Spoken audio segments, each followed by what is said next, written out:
This gospel story of the widow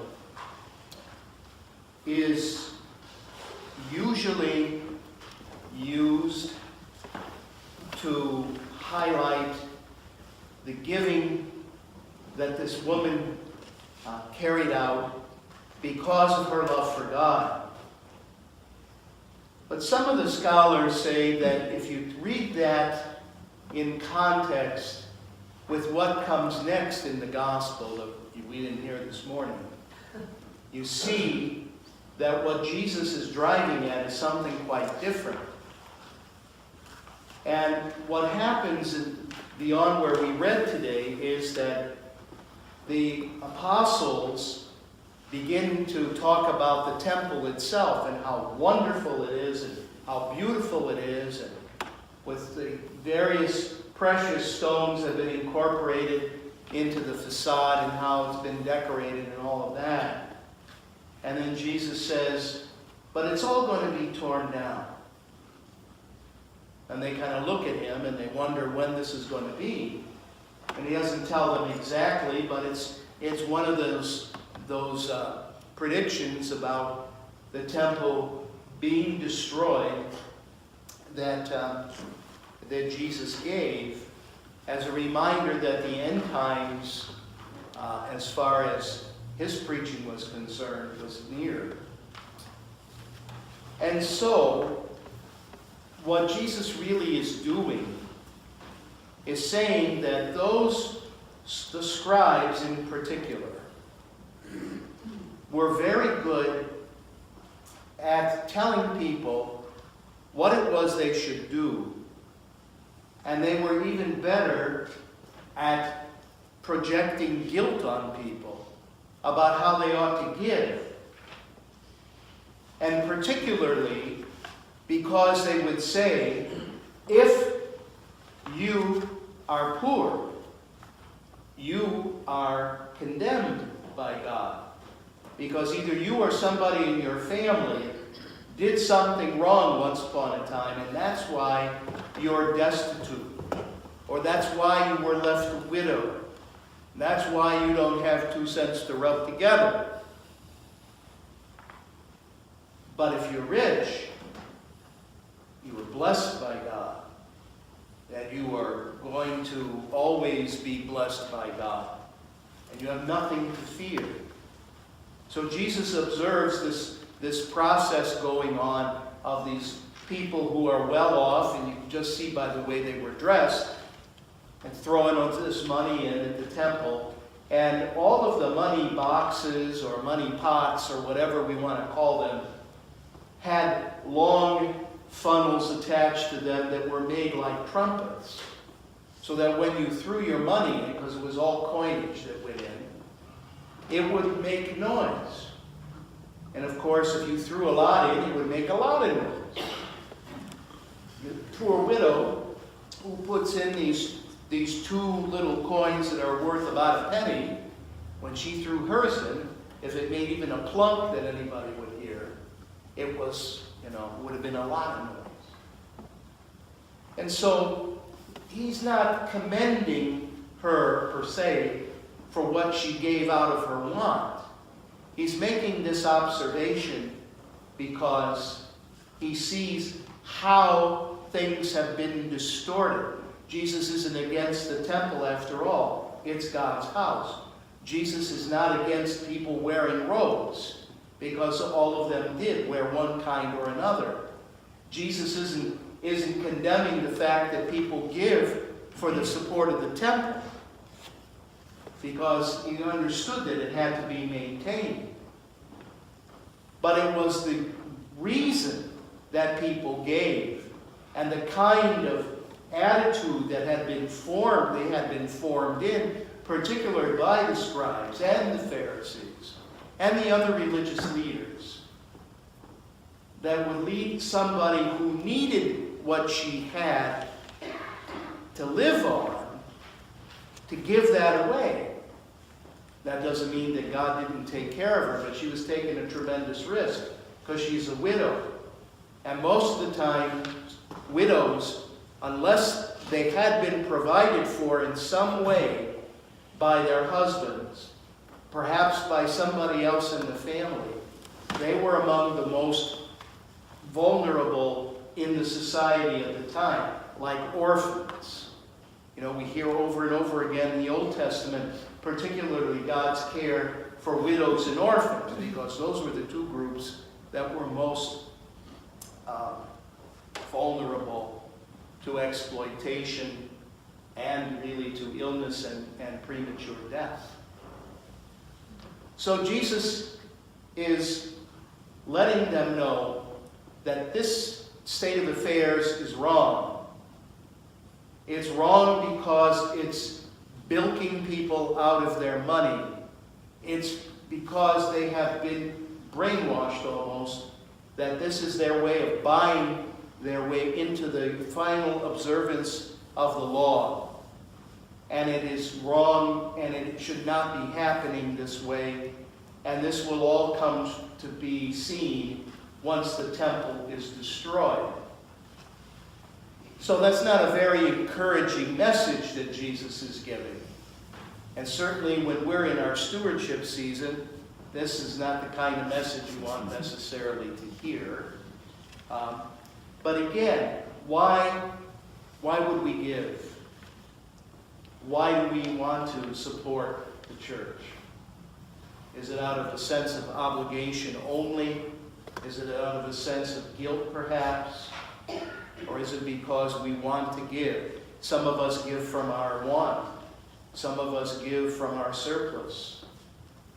But our attitude in giving, our commitment to giving, is something that has to really ultimately flow from our faith and from inside of us, and that we need to also be realistic that what we give cannot put the rest of our life in jeopardy unless we have grown so much in our faith and have experienced God's providence again and again and again that we're willing to take that risk. And I mention all of this because, we see the generosity of this woman. Whatever drove her to do it, she's a widow, and so she does what she does out of love for God. We see another set of widows in the first lesson today from Ruth. And they don't do anything tremendous for each other, Ruth and Naomi. Ruth, though, who was not a Jew, becomes really attached to her mother-in-law, Naomi, because Naomi loved her and loved her other daughter-in-law by the name of Orpah, who were married to her two sons. But her sons both died. Orpah decides to go back to her people, and Naomi had encouraged her to do that. But Ruth refused to go back, because Ruth wanted to stay with Naomi, because Naomi really had come to be a mother for her. And so there's some very beautiful words in the book of Ruth about all of that. Wherever you go, I'll go. Wherever you live, that's where I'll live. Your people will be my people. And my God, and your God will be my God also. And so she adopts the religion of Naomi. She becomes a Jew. She marries somebody from Naomi's family, and so in a sense, now everything is right. Very simple things. Love. Nothing complicated, no official kinds of documents had to be signed, nothing. And just out of love that they acted towards each other. And because of that, God worked in that situation, and that's part of that long genealogy of Jesus that we read in the first chapter of Matthew's Gospel, where Ruth is in there, and we hear about Obed, and we hear about Jesse, and then we hear about David, and then everybody else.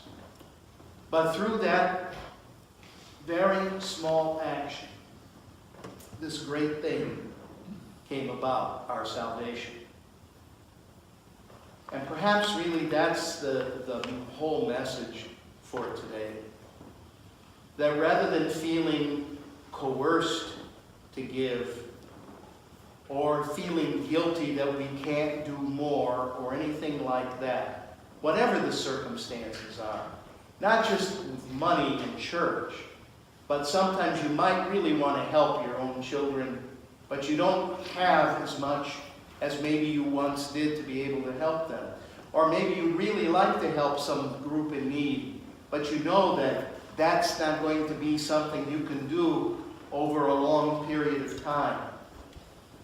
But it's what we have, sometimes the little we have, that we know will not put us in jeopardy, that we're willing to give in order to achieve a greater end, to do something good for somebody else, and not just think of ourselves. If you stop to think about what's being celebrated today, or at least remembered today, on this Veterans Day we mark the armistice at the end of World War I, 100 years ago today.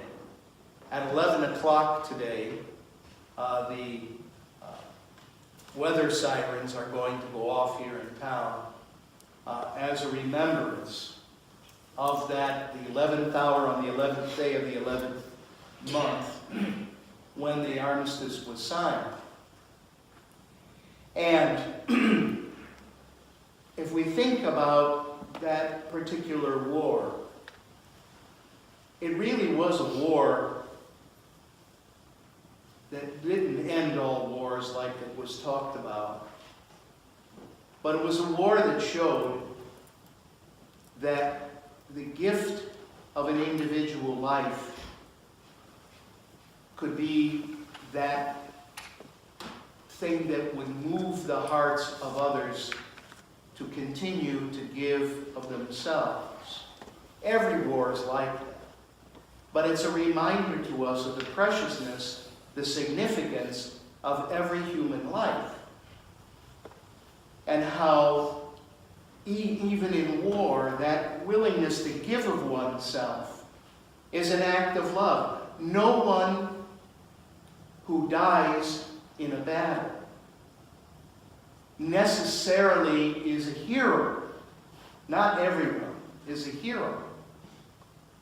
We talk that way today, that we make everybody into a hero. But it's that individual who gives of himself, gives of herself in those demanding crisis situations that ultimately make the difference. Whether you're on the winning side or the losing side, your willingness to give of yourself, give of your want, really, because you're in a totally vulnerable place there. That willingness is what makes it possible to overcome evil. But sometimes that is, hard to see. The war to end all wars did not end all wars. It was a precursor to a worse war. And there have been wars since, and there's war going on now. In fact, in probably much of human history, there's always been some kind of conflict involving people laying their lives on the line for principles that we at times might question. Certainly today, as in the past, one has to ask the question, is it really necessary that we get to this point of fighting a war? Is it necessary that young men and women go off to die, possibly die? Is it that those lives ultimately don't matter in the cause of something greater? But what we have to say today is, and looking at the scripture for today, that regardless of where we come from, our willingness to give of ourselves, to give what little we may have, is really the measure of the greatness of the gift of God given to us. Our willingness, our life is the greatest thing we have to give. But, we become a statistic. And it may not seem that our individual sacrifice makes all that big of a difference. And the more you study the history of these things, the more you wonder. But nevertheless, today, I think what we can safely proclaim is that God rewards the attitude of heart that is manifested in generosity that comes in any way from us. That God rewards that willingness to give of ourselves. The way we give of ourselves in our relationships, in our marriages, to our children, to our community. The way that we give of ourselves that may not make a big impact on the world stage, may not, determine the outcome of some major event, but certainly makes the impact on the lives of the people that God has given us to live with, to serve, and to be with. So we thank the Lord today for the example of the woman in the gospel, that even though she may have taken this tremendous risk, that God recognized that the people who have given of themselves in all of the wars of this country have given of themselves because they loved their neighbor more than they loved themselves. And that you and I, in our time now, in our own relationships now, in our living now, can, when we look at the needs around us, ask the Lord to give us the wisdom of how to give, and to give with that attitude of heart that we want to say thank you to God for what He's given us. We want to say thank you for giving us life, for giving us faith, for giving us family, friends, country, whatever we want to be thankful to God for. And to know that even the smallest sacrifice is recognized by Him. And the small things come to mean very much ultimately. Just that small thing of bread and wine that we receive in Holy Communion that become the very body and blood of Jesus Christ for us, uniting us in God and God with us.